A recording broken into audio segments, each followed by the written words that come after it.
الحمد لله رب العالمين. الصلاة والسلام على رسوله الكريم وعلى آله وصحبه أجمعين وعلى من تبعهم بإحسان إلى يوم الدين. أما بعد. باب فضل من مات له أولاد صغار. عن أنس بن مالك رضي الله عنه قال قال رسول الله صلى الله عليه وسلم: ما من مسلم يموت له ثلاثة لم يبلغ الحنث إلا أدخله الله الجنة بفضل رحمته إياهم. முத்தஃபகுன் அலைஹி. கணித்துக்குரிய அல்லாஹ் நடிகார்களே, இன்று நாம் பார்க்கக்கூடிய புதிய தலைப்பு 164 பாடம், சிறு குழந்தைகளை பறி கொடுத்த நபரின் சிறப்பு. நாம் தொடர்ச்சியாக மரணத்துடைய விஷயங்களையும், ஒருவர் மரணித்து விட்டார் என்றால் அவர்களுக்கு என்னென்ன நல்ல காரியங்கள் செய்ய வேண்டும் என்றும் பார்த்து கொண்டு வரும். இப்பொழுது இந்த தலைப்பில் ஒரு தம்பதிகளுக்கு, பெற்றோருக்கு, கணவன் மனைவிக்கு குழந்தைகள் சிறு பருவத்திலே மௌத்தாகிவிட்டார்கள், பருவம் அடைவதற்கு முன்னாலே அவர்கள் வஃபாத்தாகிவிட்டார்கள் என்றால் அவர்களுக்கு என்ன சிறப்பு அல்லாஹு தஆலா வைத்திருக்கின்றான். அதை முதல் புகாரி மற்றும் முஸ்லிமில் வரக்கூடிய ஹதீஸில் அனஸ் இப்னு மாலிக் ரலியல்லாஹு அவர்கள் அறிவிக்கின்றார்கள், ஒரு முஸ்லிமுக்கு பருவ வயதை அடையாத 3 குழந்தைகள் மரணித்து விட்டால் அவர் தன் பிள்ளைகள் மீது காட்டிய கருணையின் காரணமாக அல்லாஹ் அவரை சொர்க்கத்தில் நுழைய செய்யாமல் இருப்பதில்லை என நபி ஸல்லல்லாஹு அலைஹி வஸல்லம் கூறினார்கள். இந்த ஹதீஸ் புகாரில் இருக்கக்கூடிய 1248 ஹதீஸ். அதை தொடர்ச்சியாக வரக்கூடிய 49, 50 என்ற ஹதீஸுகளும் அங்கே இதை சம்பந்தப்பட்ட விஷயத்தில் தான் இருக்கு. இப்போ இங்கு அல்லாஹு தஆலா ஒரு தம்பதிகளுக்கு, கணவன் மனைவிக்கு குழந்தை பாக்கியம் என்பது பெரிய ஒரு அருட்கொடை. அந்த இருவர்களும் தன்னுடைய அன்பையும் தன்னுடைய பாசத்தையும் அந்த குழந்தைகள் மீது காட்டுவது இது யதார்த்தமான ஒரு ஒன்று. நம்முடைய பெற்றோர்களும் நம்மை அன்பாலும் நம்மை கருணை கொண்டு இரக்கம் கொண்டு வளர்த்த நிலையை நாம் பார்க்கிறோம். இப்படி சிறு வயதிலே அவர்கள் தன்னுடைய குழந்தைகளை பறித்து கொடுத்து விட்டார்கள் என்றால் அல்லாஹ் அவர்களுக்கு கொடுக்கக்கூடிய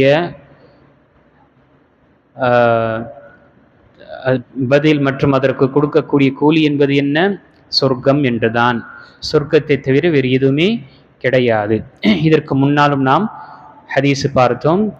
அல்லாஹு தஆலா வானவர்களிடம் கேட்பான், என்னுடைய அடியானின் இதய துடிப்பை நீங்கள் பறித்து கொண்டீர்களா? என்னுடைய அடியானின் இதய துடிப்பை நீங்கள் பறித்து கொண்டீர்களா? ஆம் என்று. என்ன கூறினான் என்னுடைய அடியான்? அவன் உன்னை புகழ்ந்தான். இன்னா லில்லாஹி வ இன்னா இலைஹி ராஜிஊன் என்று விதியின் மீது அவன் பொருந்தி கொண்டான்.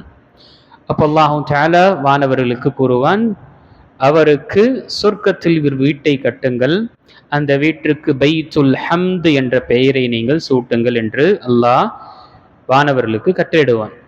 இது யாருக்கு? அந்த ஒரு குழந்தையை பறி கொடுத்த அந்த பெற்றோர்களுக்காக சொல்லப்படக்கூடிய. இப்போ முதல் ஹதீஸில் பார்த்தோம், அல்லாஹு தஆலா அதற்கு பதிலாக கொடுக்கக்கூடிய கூலி பொறுமையுடன் இருந்து, ஒரு ஒரு குழந்தையை பறி கொடுத்து விட்டார்கள் என்றால் பருவ வயது அடைவதற்கு முன்னாலே, அதனால் அல்லாஹுடைய விதியின் மீது பொருந்தி கொண்டு என்ன நடந்ததோ அல்லாஹுடைய நாட்டம்தான் என்ற நிலையில் இருந்து பொருந்தி கொண்ட நிலையில் இருந்தோம் என்றால் அவர்களுக்கு அல்லாஹு தஆலா சொர்க்கத்தை தவிர வேறு எதையும் கொடுப்பது கிடையாது. ஆம், அதுவே சிலர் ஒப்பாரி வைக்கக்கூடிய விஷயங்களையும் அல்லது அல்லாஹை பற்றி சில தவறான ஒரு அபிப்பிராயத்தையும் சில கருத்தையும் கடுமையாக ஒரு நிலை எல்லாமே செய்துவிட்டு கடைசியில இப்போ நான் பொறுமையுடன் இருக்கிறேன்னு என்ன, அது பொறுமையின் அர்த்தம் கிடையாது. ஒரு மனிதன் பொறுமை என்று வரும்பொழுது எப்பொழுது? முதல் கட்டத்தில் வரக்கூடியது. அவருக்கு ஒரு சிரமம், ஒரு பாதிப்பு, ஒரு தீங்கு என்று ஏற்படும் பொழுது அதில் முதல் கட்டத்தில் பொறுமையுடன் இருப்பதுதான் பொறுமை. எல்லாமே முடித்துவிட்டு தன்னுடைய என்னென்ன கோபம் இருக்கு எல்லாத்தையும் கோபத்தையவன் வெளிப்படுத்திவிட்டு அதற்கு பிறகு நான் சபராக இருக்கிறேன்னா இது சபர் கிடையாது, இது கோலத்தன்மை தான் இது. ஏன்னா இப்போ இதற்கு மேல வேற எதுவும் செய்ய முடியாது அவர். ஆக இங்கு சபராக இருக்கக்கூடியவர்கள், அல்லாஹு தஆலாவுடைய விதி, அவன் கொடுத்தான், அவன் பறித்து கொண்டான், இதை பொருந்தி கொண்டு இருக்கும் பொழுது இந்த முதல் விஷயம் சொர்க்கத்தை தவிர வேறு எதுவும் இல்லை. ஏனென்றால் அவர்கள் வைத்திருந்த அந்த கருணை, அந்த குழந்தை மீது வைத்திருந்த அந்த இரக்கத்தை காரணமாக அல்லாஹு தஆலா சொர்க்கத்தை கொடுப்பான். அடுத்த ஹதீஸ் புகாரி மற்றும் முஸ்லிம் வரக்கூடிய ஹதீஸில் நபி ஸல்லல்லாஹு அலைஹி வஸல்லம் சொல்லக்கூடிய ஹதீஸில் பார்க்கும் பொழுது, லா யமூத்து லி அஹதி மினல் முஸ்லிமீன ஸலாஸத்து மினல் வலத் லா தமஸ்ஸுஹு النار இல்லா தஹில்லத்துல் கஸம். ஒரு மனிதனுக்கு, ஒரு முஸ்லிமான ஒரு மனிதருக்கு மூன்று குழந்தைகள் ஆண் குழந்தை, 3 ஆண்டு குழந்தைகள் அல்லது 3 குழந்தைகள் அவர் மரணித்து விட்டார். லா தமஸ்ஸுஹு النار இல்லா தஹில்லத்துல் கஸம், அவருக்கு நரக நெருப்பு தீண்டாது. ஆம், இதை தவிர சிராத்துடைய பாலத்தில் கடக்கும் பொழுது அவனுக்கு ஏற்படக்கூடிய சில காயமோ சில பாதிப்பை தவிர வேறு எதுவுமே அவருக்கு தீண்டாது. ஏனென்றால் ஒவ்வொரு மனிதனும் சிராத்தின் பாலத்தை கடப்பது என்பது சாத்தியமானது. அல்லாஹு தஆலா தன்னுடைய திருமறையில சூரத்து மரியமுடைய 71வது வசனத்தில் தெளிவாக கூறியிருக்கிறார், வ இன் மின்கும் இல்லா வாரிதுஹா வ கான அலா ரப்பிக ஹத்மம் மக்தியா. அனைவரும் இதில் கடக்காமல் இருக்க முடியாது என்று அல்லாஹு தஆலா கூறிவிட்டார். அதில் கடக்கும் பொழுது அந்த நெருப்பு, அந்த நரகத்துடைய மேல்மட்டத்தில் இந்த பாலம் நிறுவிக்கப்படும். அப்போ அங்கிருந்து கடக்கும் பொழுது அவருக்கு சில லேசான ஒரு காயத்தை இருக்குமே தவிர வேறு எந்த ஒரு நரகம், எந்த ஒரு தீங்குன்னா அதை தீட்டாது என்று ஹதீஸு இங்கு 2வது ஹதீஸ் சொல்லப்பட்டது. 3வது ஹதீஸில் பார்க்கும் பொழுது கடைசியாக, இதுவும் புகாரி மற்றும் முஸ்லிம்களுடைய ஹதீஸு, நபிகள் நாயகம் ஸல்லல்லாஹு அலைஹி வஸல்லமிடம் பெண்கள் வந்தார்கள். அல்லாஹுடைய தூதரே, கலபனா ரிஜால், ஆண்கள் எங்கள் மீது என்ன செய்தார்கள், அவர்கள் ஆதிக்கம் கொண்டார்கள், அல்லது எங்களுடைய நேரங்கள் எங்களுக்கு வாய்ப்பே கிடைக்கல. அல்லாஹுடைய தூதரிடம், உங்களிடம் எல்லாருமே ஆண்கள் தான் வந்து உட்கார்றாங்க, அதனால நாம படிக்கக்கூடிய வாய்ப்பு, மார்க்க விஷயங்களை அறிந்து கொள்ளக்கூடிய அல்லது நம்முடைய சந்தேகங்களை தெளிவுபடுத்தக்கூடிய வாய்ப்பு வரமாட்டுது. ஆக அவங்க தான் என்ன செய்யறாங்க, அதிகமாக நேரத்தை எடுத்துக்கிறாங்க. எங்களுக்கும் ஒரு நாள் கொடுங்களே, நம்முடைய தேவைகளும் நம்முடைய சில கேள்விகளும் நமக்கும் இந்த மார்க்கத்துடைய விஷயங்களை கற்றுக் கொடுங்க என்று முறையிட்டார்கள்.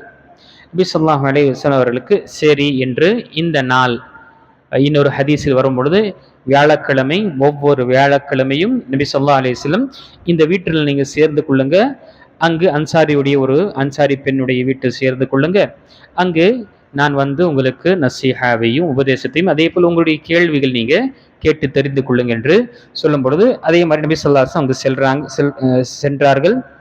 அவர்களுக்கு உபதேசம் செய்யும் பொழுது கூறினார்கள், மா மின் குன்ன மின் இம்ராஅத்தின் துகத்திமு ஸலாஸத மினல் வலத் இல்லா கானு லஹா ஹிஜாப மினன் நார். நபி ஸல்லல்லாஹு அலைஹி வஸல்லம் பெண்களை பார்த்து உபதேசம் செய்தார்கள், உங்களில் ஒரு பெண் 3 குழந்தைகளை முற்படுத்தி வைத்திருந்தால், மரணித்திருந்தால் அவர்கள் அப்பெண்ணை நரகை விட்டு தடுக்கும் திரையாக திகழ்வார் என்று நபி ஸல்லல்லாஹு அலைஹி வஸல்லம் கூறினார்.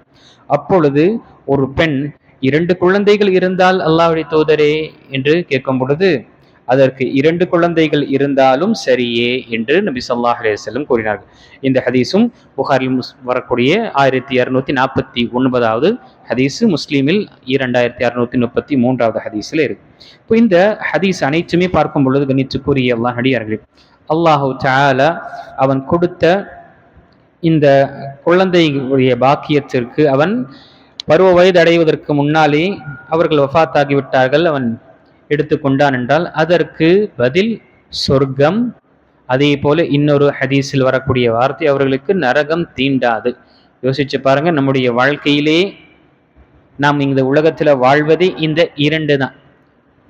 ஒன்று ஃபமன் ஸுஹ்ஸிஹா அனின் நார் வ உத்கிலல் ஜன்னah, நரகத்திலிருந்து பாதுகாக்கப்பட்டானோ, சொர்க்கத்தில் நுழைவிக்க செய்தானோ, பிரவேசித்தானோ, ஃபகது ஃபாஸ், அவன்தான் வெற்றியாளன்.